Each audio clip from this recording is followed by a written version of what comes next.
heart attack. Fast, fatal, hard impact. Past painful scars. In fact, I blast tasteful bars and pass. I back up my actions. Fact, don't ask, grab reactions. Jacked attack with every word, then act with class as they hear me snap. I got nothing to lose, cause I fought and felt the bruise. Now I'm not the one confused. Call the shots and they produce. I ain't lost, I'm finally loose. Pick a new silver excuse. I need the views to boost me to a new abuse of being used. Everybody wants a piece now. Y'all can rest in peace now. You're dead to me, so peace out. Remember, you're discreet now. Get ready for defeat now.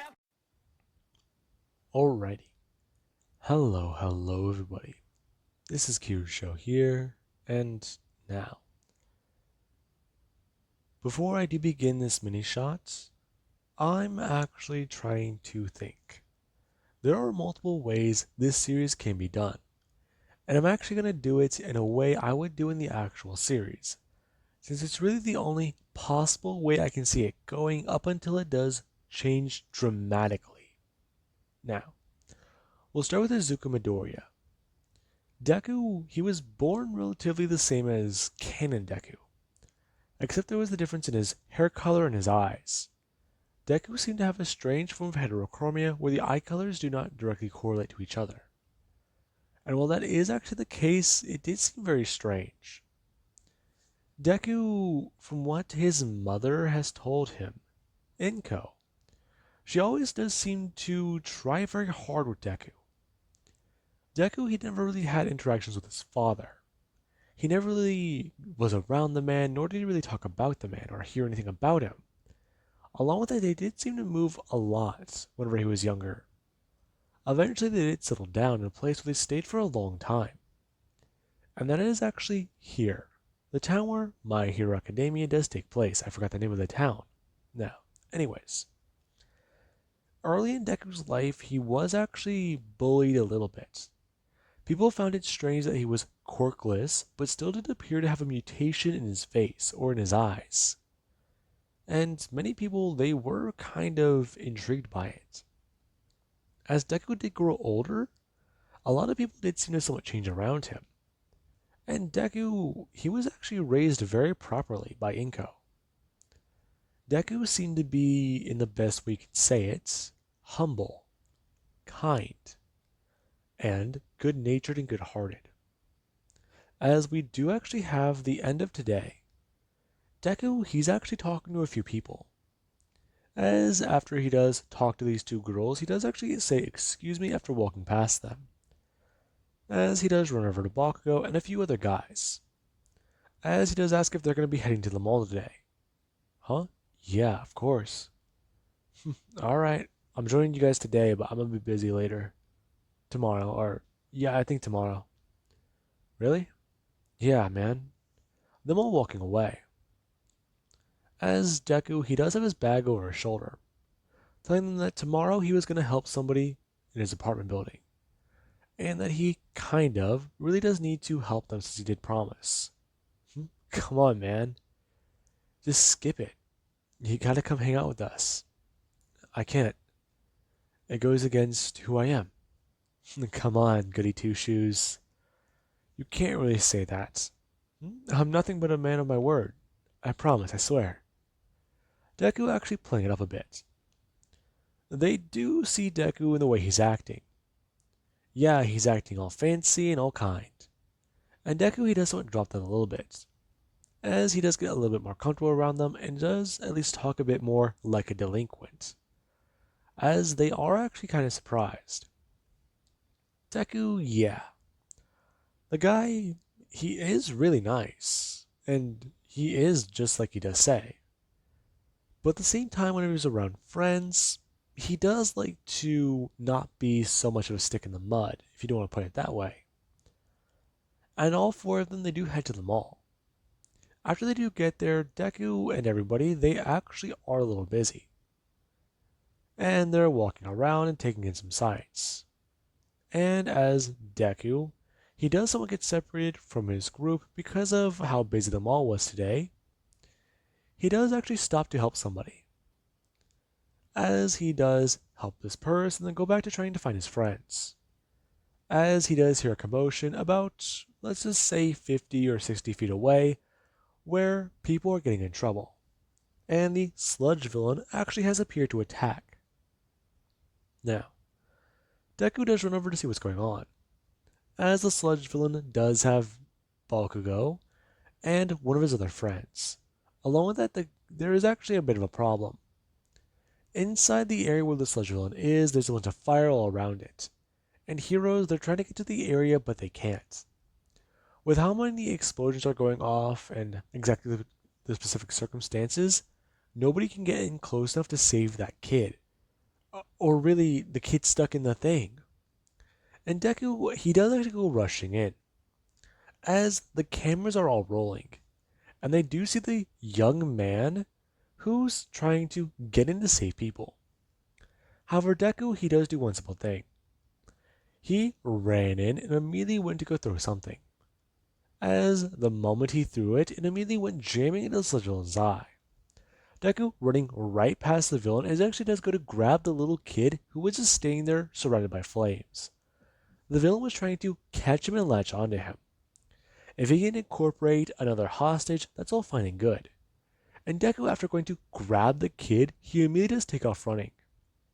As Deku does go to try to leap over a wall of fire.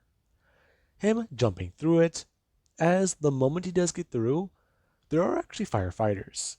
Some of them are actually going to run over to Deku and try to smother him to make sure he doesn't start catching flames, or catch on fire because of exactly the amount of flames he might have been exposed to. And after the kid is actually picked back up, Deku, he does look at the sludge villain. As more explosions are going off, and he does try to think. He just wants it to stop. And this is actually where something strange has happened. All of a sudden, a hero pops up. Them being able to blast in and take down the villain. And it was surprising. They weren't All Might, but they just came in. It's got to be a coincidence. Maybe? No. Deku, he finds it to be intriguing. And as soon as the hero did bring in or rush in, he does leave it just as fast. And there actually is where people, they do start crowding around Deku.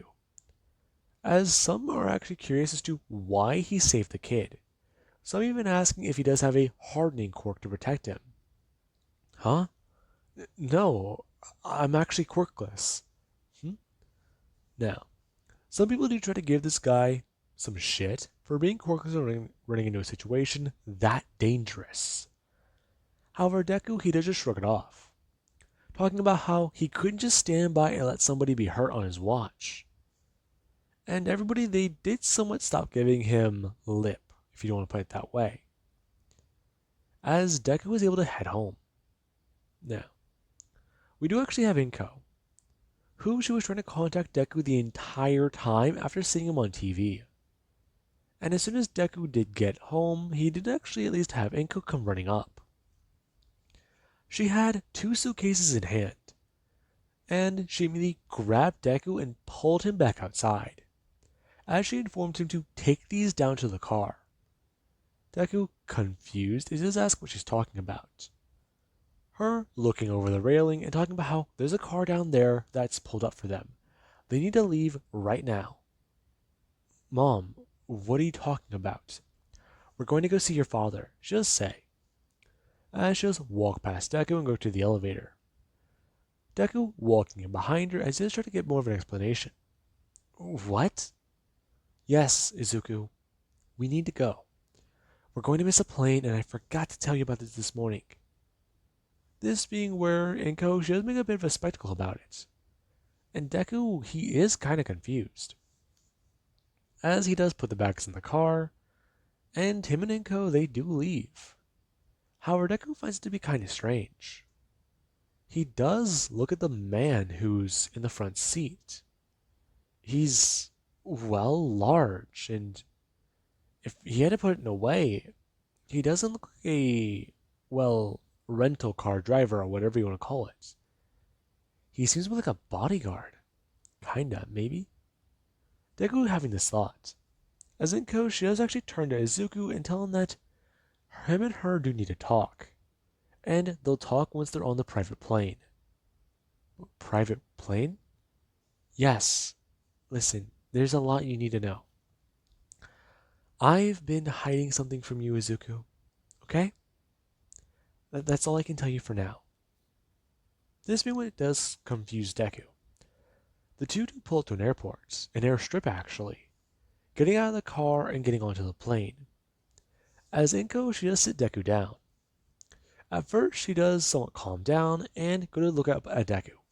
Her smacking him across the face and starting to shout at him that he was an idiot for what he did. What's all that about? I saved somebody. Izuku, no. You were caught on camera. What's the big deal? So what, I'll be on the news. That's good, right? No, it's not. Izuku, we've been trying to lay low. We have been trying to keep you safe. Huh? What are you talking about? Okay, Izuku, I don't know the best way to explain this because we're heading back to the nation or your home. My home? So we're going to land back and no, Izuku, your actual home. Huh? Izuku, you weren't born in Japan. Well, you are Japanese. You are half Japanese, actually. Yeah, I already knew that, Mom. Dad's an American and no, Izuku. Hisashi Midoriya, he was made up. Wait, what? Okay, you're talking about a nation, and you're talking about how my dad doesn't exist. But I was born in this nation? Izuku, I'm not your real mother. I'm sorry. What did you just say? Izuku, I'm not your real mother. That's what I thought you said. What do you mean by that, Mom? Izuku, I'll start from the beginning. Now, Inko should try to explain it.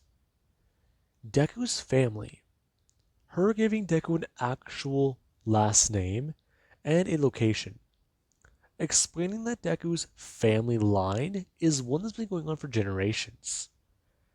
And Deku, he is currently the son of a king.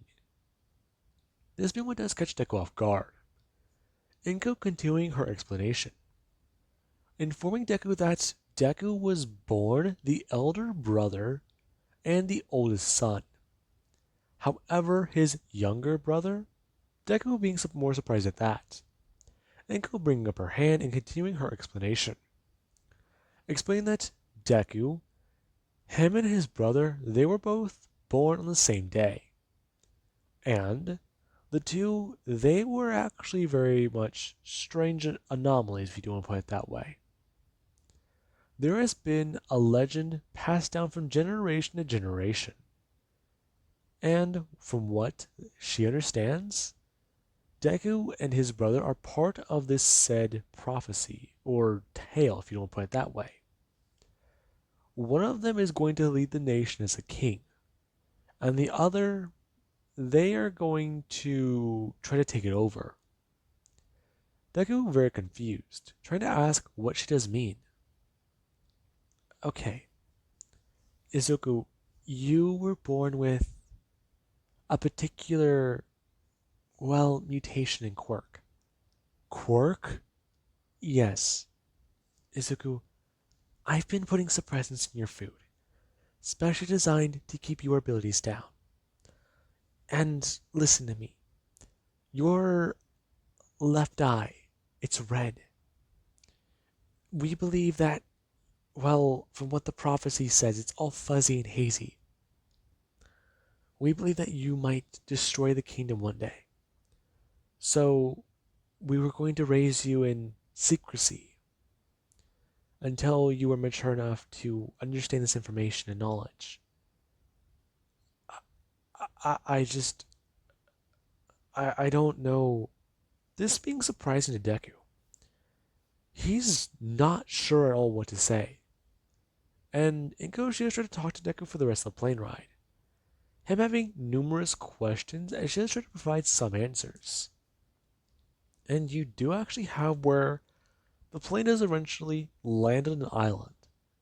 Deku and Inko getting out. As Deku, he does see a few people a few feet away. He can see somebody who looks almost exactly like him, next to two people. He's dressed very fancily, and then there's actually somebody sitting with them. A girl? Does he have a sister too?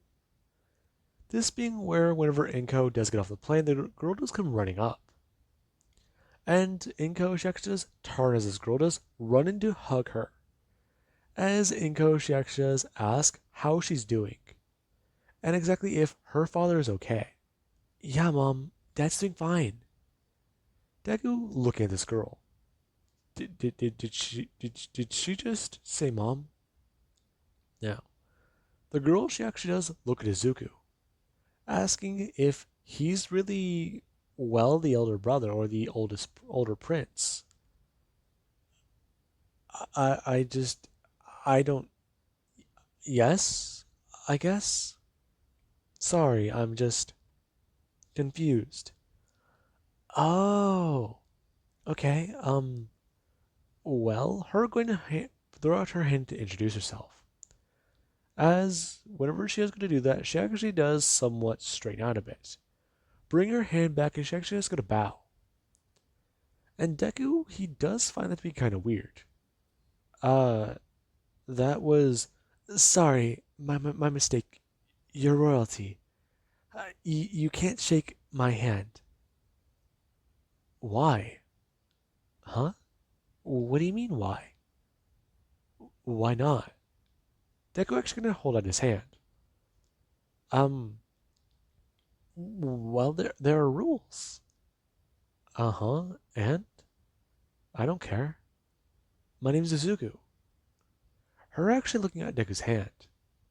As the two people Deku saw with the person who looks like him, they finally do walk up. Deku wasn't paying attention, he was more focused on this girl. Him turning his head to see a man with long black hair and a very thick beard. Deku staring at the man, surprised. As the man, he does ask how his son is doing. Um, sorry, I'm just still confused. I understand. You're processing everything, aren't you? Yes, I am. Who are you? Now, the man, he does feel bad. He may not have time to take away to visit his son. At least the one they've presumably thought was the evil one. He does reach out his hand, informing Izuku that he is his father, and next to him is his mother. Deku actually shaking both of their hands as he does try to introduce himself. And he does ask them exactly what's going on. And they do try to give him a rundown. Basically, they were trying to kidnap a prince. And since it's too dangerous in this country right now, the one they're in, the one that they've hidden away, or the bastardized son, they would rather take him. Since not only would they possibly be able to ransom him off, but if they don't take money for him or get money for him, they'll simply just turn him against them. They're well aware as to the specific prophecy of that island. And while at first Deku, he was concerned hearing about all this, it did kind of make sense. It kind of does explain the moving around a lot whenever he was younger. However, he's still kind of intrigued by some things. As Deku, whenever he does walk over and meet his little brother, he does shake his hand too. Introducing himself as this guy here, he makes it well apparent. He's a spoiled little shit. The way he talks and the way his mannerisms are. He just seems so high and mighty. And that's what does catch Deku with some unease. Yeah, the guy, he is just like him. And things are very easy for him to understand now. But you do actually have a few hours later. where dinner time has arrived and passed. And Deku right now, he is just walking around this large manor, or castle you could say. He doesn't really know if he can qualify it as a manor, actually. It's too big. As Deku is walking around, you do actually have where he does walk into a library. Him opening the very large doors with just a gentle push. As he does walk in, he is looking around. As he does see that same girl from earlier. The one who's Inko's actual child. Deku actually asking exactly if she is really supposed to be reading in here. Her jumping up. Sorry. Huh? Why are you sorry? I'm very sorry. I just came in here to organize books and put some away. But this one caught my eye and. Hmm? Okay, that's good. You're not mad? Why would I be? It's just a book. Her looking over at Deku. And Deku, he does notice her. It does seem very weird. And right now, he's actually wanting to ask her a few questions. However, before Deku can really even open his mouth to speak, you do actually have something else that has happened. Bakugo, he comes walking into this room. Deku turning his head to look at him. Bakugo? There you are, dumbass. Wait, what are you doing here? How much did that old hag forget to tell you? Old hag? Don't speak about my mother like that. The girl going to jump up. Oh, you're here too. Okay. You seriously don't know? Know what? Oh god. Okay. Well, this is kind of awkward. My family's been protecting yours for a while. And your parents, your mother and father, your actual parents, they recruited my family a generation or so ago. Maybe even longer. I don't really understand it myself. But ever since I was young, I've been trained to protect you, you idiot. The sludge villain caught me off guard. Lucky you weren't around, but you came rushing in. Okay. Um. What? Wait. So does that mean you were ever my friend? No, I am your friend. But that's just the thing. I'm also your bodyguard. But you can't do both. Really? I can't? Dude, me and you always spend time together. It's the perfect cover. Me and you have similar interests. We're friends. We're best friends. But you had to fuck up and expose everything. God. Well, the cat's out of the bag anyways, so might as well give you the whole charade. Okay. Okay, what else do I not know? Hmm? Well, you know about your brother, right? Yeah, still processing that. And you know that Inko, yeah, Inko's not my actual mom. I got that part. And you know you got a quirk, right? Yeah, I still don't know how that works. There were tranquilizers put in your food. She told you that, right? They wear off after a few days. And after that, you'll be able to use your quirk. I don't even know what my quirk is. Honestly, I don't think I've ever heard mention of your quirk. So I'm entirely in the dark on that.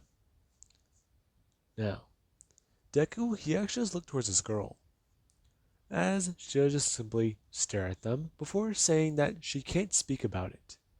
She's been sworn to secrecy. And while that does somewhat annoy Bakugo, Deku, he can understand it. And informing her that that's quite alright, he can just ask his father then. And the girl, she does want to speak to Deku a little bit more, as she does ask him why he's being so polite. Why wouldn't I be? I've always been taught to be kind and courteous to others. It doesn't matter who they are. So what if I'm a prince? Deku to say, somewhat turning his head to smile. And the girl, she does stare at Deku for a bit of time. Okay, that's weird. Now, with that being said, Bakugo does walk away. As Deku, he does ask the girl what she's reading, and she does try to explain more to Deku about it. Bakugo's sitting right outside of the room as Deku and her are talking. Right now, she's apparently reading this old book, and while it does appear to be very difficult or hard to read, she can understand it. And Deku, he does find it to be kind of confusing, as he does sit down with her and go over some of the pages.